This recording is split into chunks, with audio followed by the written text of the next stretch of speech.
Olá, meus amigos, meu nome é Túlio e nós estamos aqui no Lendo Aprendendo. Hoje eu vou falar sobre essa obra aqui, Providence. Eu adquiri o volume 2 e o volume 3, que fecha a obra. E aqui nós vamos ter uma obra escrita pelo Alan Moore e desenhada pelo Jason Burrows. É, Todo mundo sabe que o Alan Moore é um escritor que fascina muita gente, é um cara que tem habilidade com a arte da escrita, e como em todos os quadrinhos dele, você tem que escolher uma hora para ler isso aqui.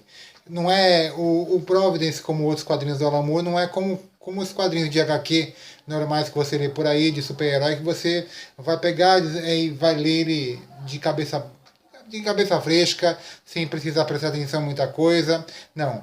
Normalmente as obras do Alan Moore, como acontece aqui, como acontece em Watchmen, como acontece em Do Inferno, ele traz uma profundidade muito grande na obra dele.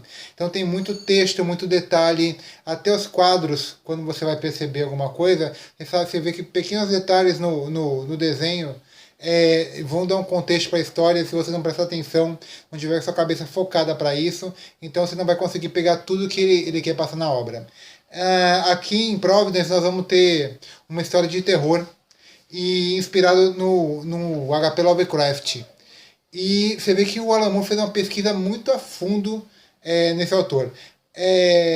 Túlio, você tem que ler HP Lovecraft para poder entender Providence? Seria bem melhor. O HP Lovecraft é um dos meus autores preferidos de terror. Tá? Eu já li quase todos os contos dele. Eu tenho duas coletâneas grandes e um livro pequeno de contos. Então eu li muita coisa dele. E quando eu comecei a ler isso aqui, você começa a pegar. Puxa, isso aqui tem a ver com tal história. Pô, isso aqui foi tirado de tal história. Não é uma coisa que ele joga na sua cara. Ele consegue botar essas referências de uma maneira plausível que você não vai se sentir ofendido por uma coisa forçada. Não. Ele coloca dentro da história de uma maneira que faz sentido. E o Alan Moore não faz só referência ao HP Lovecraft, ele faz referências a vários autores, como Robert Chambers, que escreveu O Rei Amarelo, como o Bram Stoker, que escreveu Drácula, faz referência a Edgar Allan Poe, que tem vários contos, para quem não conhece, outro autor que devem conhecer. Tá? Então ele faz referência a vários outros autores dessa época. Robert Howard também é citado aqui.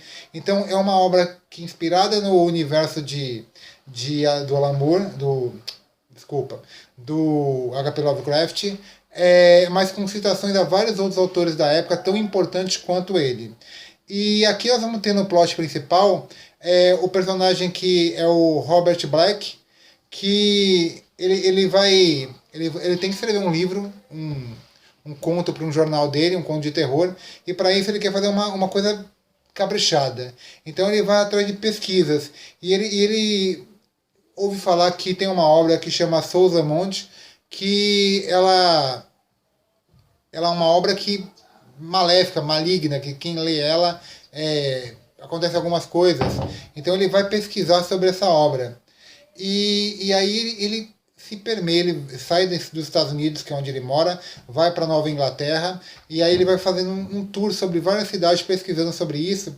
Lá ele se envolve com um grupo que é tipo uma maçonaria que chama Estela Sapiente, que eles estão envolvidos com essa obra. E aí você vai ter referência, por exemplo, ao Necronomicon, como ele foi inspirado pelo Lovecraft escrever ele. Então é uma obra bem legal, uma obra mas requer, como eu disse para vocês, que vocês tenham paciência para ler, senão vocês não vão conseguir usufruir de tudo que ela tem para dar para vocês. Então, como sempre, Alan Moore são obras profundas, então aqui é uma obra que você vai ter que ter paciência para ler, vai ter que se apegar nos detalhes. Tem trechos que como tem o Watchmen, tem o Diário de Rorschach, aqui tem o Diário do Robert Black. Então, se você quiser pular só para ler os quadrinhos, você vai perder muita parte da história.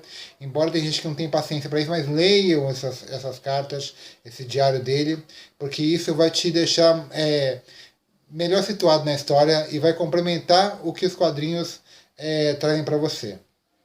O desenvolvimento é fantástico, o final é maluco, como você já pode esperar de coisa de Alan Moore, é um final bem, bem malucão, mas que fecha bem a obra. Tá? O desenho do James Burrow combina bem com a obra do Alan Moore. É um traço bem limpo. Tá? E quando precisa também cheio de detalhes.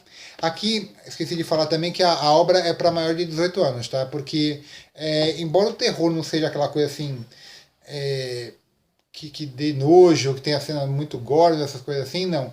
É um terror que ele vai mais te induzir do que te mostrar.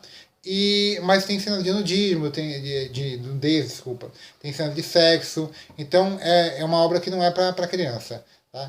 Até porque criança não ia conseguir chegar a entender essa obra por completo.